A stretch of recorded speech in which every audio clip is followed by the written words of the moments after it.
Hello, you're welcome again to Dwell Political Blog. Our focus again today will be on the upcoming governorship elections in Edo State. In our last video, we talked about the chances of the APC. We looked at the strength and the weaknesses of the APC and how that might affect the chances of the APC in the upcoming governorship election. Today, our focus will be on the PDP because we're looking at three major political parties in the elections: the APC, the PDP, and the Labour Party. So today, our focus will be on the strength and the weaknesses of the PDP. Now let's look at the PDP candidate. We have Asue Ighodalo, who is from Edo Central. And then we have the deputy governorship candidate. We have Asue Ighodalo, who's from the Edo South. And let's look at the chances in terms of the strength of these candidates. Now, for the PDP, Ogie, who is the deputy governorship candidate, is adjudged to have always deliver the needed votes for the party, not just in his local government area, which is Oba, Oka, but in other areas of his wider reach. It's believed that the deputy governorship candidate is a grassroots politician to the core, and this is a very huge strength for the PDP. And now the second strength for the PDP is the fact that now the running mate, is from Edo South, district, a zone with the largest voting strength, or the state or the zone adjudged to have the largest voting strength. However, this has been debunked by a research released by the coordinator Omotola Ario, a former associate of the Morgan Stanley and an analyst at Goldman Sachs. The results show that the voting pattern across the three senatorial districts of the state. Now, the research also proved to the contrary the age-long assumption that the majority of Edo South, or the South Zone, accounts for 60% of the state voting population. Now, from the findings made by this coordinator, it shows that it puts Edo South at 46.50%, Edo North at 35.50%, and Edo Central at 18%. Now, if this result or this findings is anything to go by, it shows that Edo South still has the highest vote, but all the same, the Edo North will also give the Edo South a run for their money. Now let's also look at another strength for the PDP in the forthcoming election.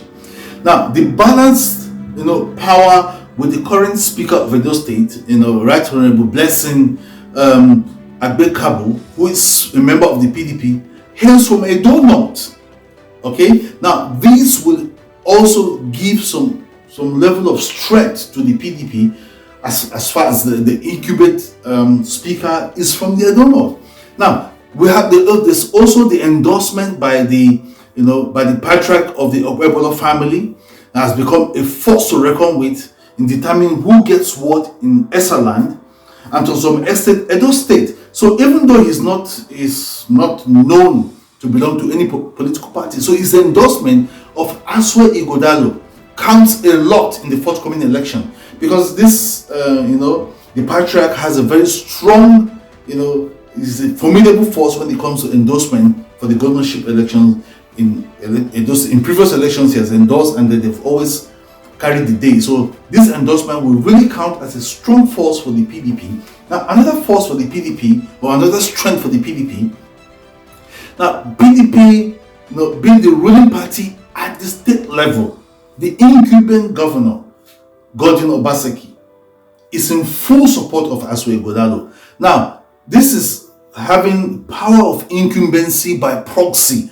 This will also contribute heavily to the success of the PDP.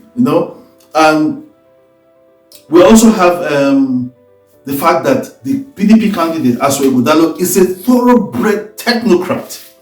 Unlike the APC, where educationally is not that sound, for the PDP, the candidate is a thoroughbred professional who has excelled immensely in the private sector, in law and businesses, and it will bring this to bear in the development of the state. However, voters often pay more attention to other factors as ethnicity and religion. But let's hope that Asue Ighodalo's pedigree in terms of career and educational background will count as a very formidable strength for the PDP in the forthcoming election.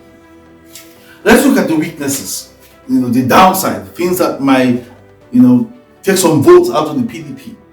Now, some perceive Ighodalo as a continuation of Obaseki's governorship style that lacks human face. Some have argued several times that Obaseki is not the one who listens to the people. Obaseki is not the one whose administration has a human face. So this might count, against the party in the forthcoming election. But how much that will count is yet to be seen. Now, another weakness that might count against the PDP in the coming election is, some think he's not a thorough homeboy, like the deputy governorship candidate. That is, his inability to speak Esan in one of the outings contributed, before the primaries. This might count because they say, how come you want to contest and you're representing the Edo Central, but you cannot speak Esan? This might count as a factor against the PDP in the forthcoming election. Now, another weakness is the fact that the issue of roads in Edo State. Some of the roads in Edo State, they're bad, and we've seen the APC candidates and some APC members going to some of the bad roads and campaigning that the roads are bad. This might count against the PDP in the forthcoming election. Now, another weakness is the fact that the political fight by the incumbent, and Adam Shoshomole that saw Godwin Obaseki leaving the party for the PDP, this might work against the PDP, but let's see how that plays out. And the impeachment of Philip Shaibu, this might really affect the party. Consider that Shaibu has a very large following in Edo North, so he might want to get his supporters and people who are sympathetic to his ambition to vote for the APC. So this might really divide the vote in Edo North. But let's see how that counts in the forthcoming election. At the end of the day, it is the people that matters. But these factors might serve as a deciding factors,